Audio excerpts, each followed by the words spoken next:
Welcome. This is the Global Summit House Podcast. Catch power interviews and discussions with influential, inspiring, and powerful people. Explore what's possible by tuning into this podcast with our all-new The Writers Project episodes, featuring one of the world's most inspired thinkers and writers. Visit our website at www.globalsummithouse.com.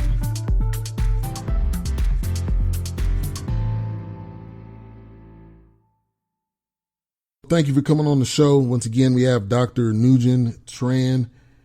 He has developed a meditation technique.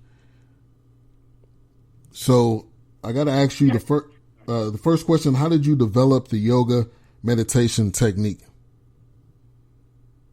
Yes, I had to develop it because I was having trouble with study stress when I was first year at the university.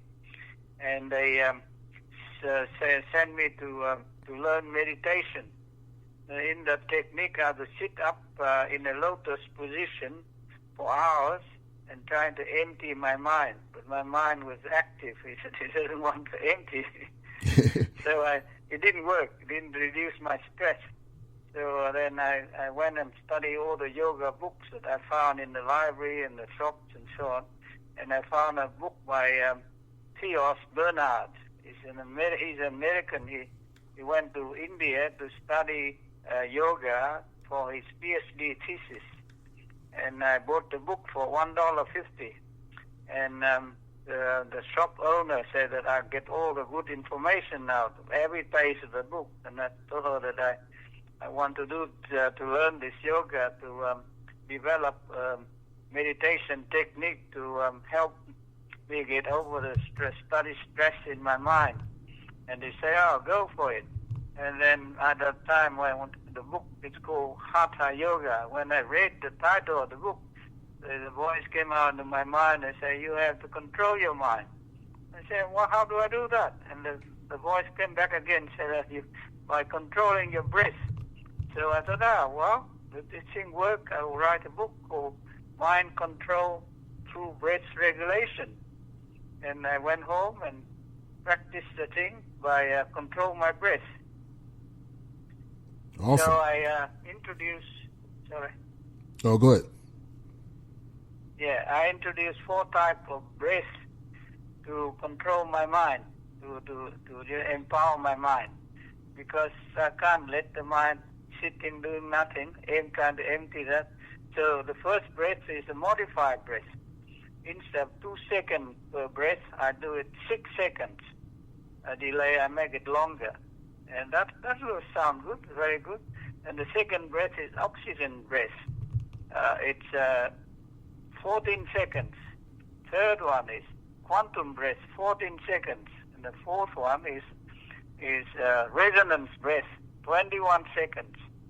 And I practice them with my yoga position. I pick up the yoga, the low impact yoga exercise, and while I'm doing that, I control my breath with the mind, and it seemed to work quite well. After the first week, I seemed that less stress, and my mind seemed to be clear, and then got creative ideas and so on and so forth. And after 4 weeks, I didn't have trouble with study stress anymore. So I thought it's great. So when I finish all my exams and everything, and I work, and then every time I write a book on this subject, so I can inform other people about its effective effects.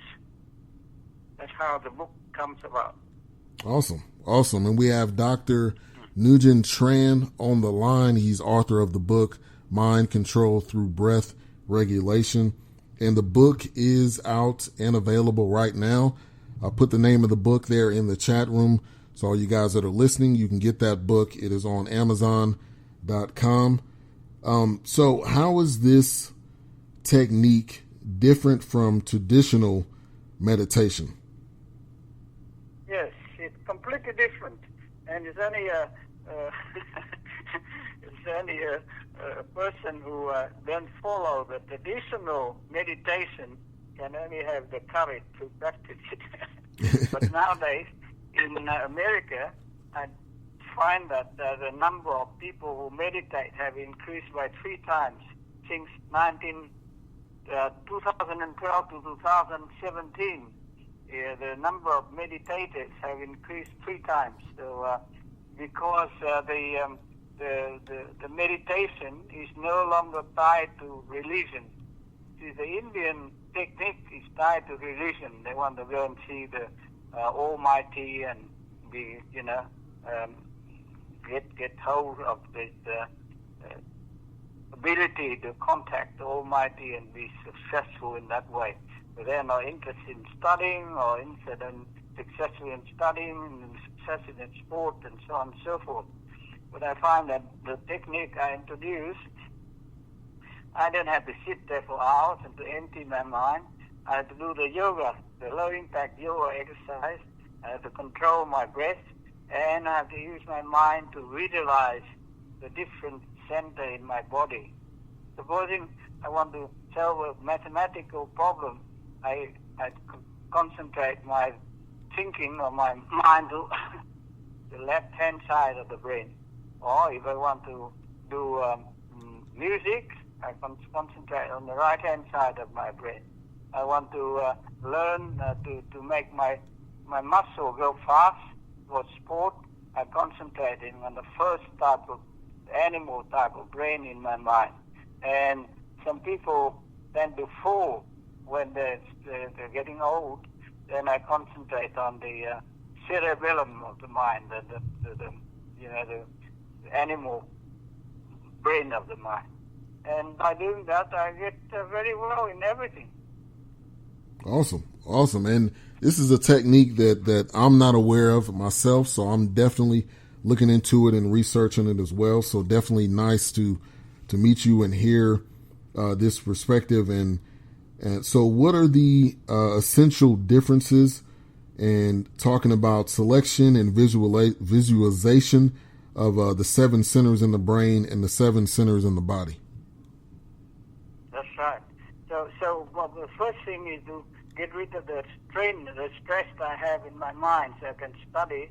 And when I see that after 4 weeks, I say, well, this is great, because it takes less time for me to do, assignment to the professors and to solve the problem. And I got back to my sporting too, because I have more time. Everything is done very quickly. The problem of all the assignment can be solved and all that is done, so they're good, so that I have time for my sport. And in sport, I concentrate on making my muscles go faster and the balance go faster and so on and so forth. And then I get to my emotion. I concentrate on love. I love my wife or my friend or my girlfriend or something. And if I have children, I love my children and I love my parents and so on and so forth. And in memory, I think of the part in the brain about memory, think of short-term, long-term memory and memory recovery so that I can get all my information quickly. And then the other thing is you have to remain young. And to do that, you think of the 2 parts in the brain. One is pituitary and hypothalamus. Hypothalamus control all the hormones in the brain. And pituitary created that hormone. So if you're getting old, this is a kind of anti-aging. You're getting old, and the hormone that makes you young is going to be reduced. By meditating on the pituitary hypothalamus and think of anti-aging, I tend to get younger. My hair going gray, getting dark again. So I thought, this is great. It's very simple, and it doesn't cost me anything except for, Yeah, it's a free tool you can use. Right. Yeah. Right. Okay. I was just saying it's something free you can use. You don't have to pay for it.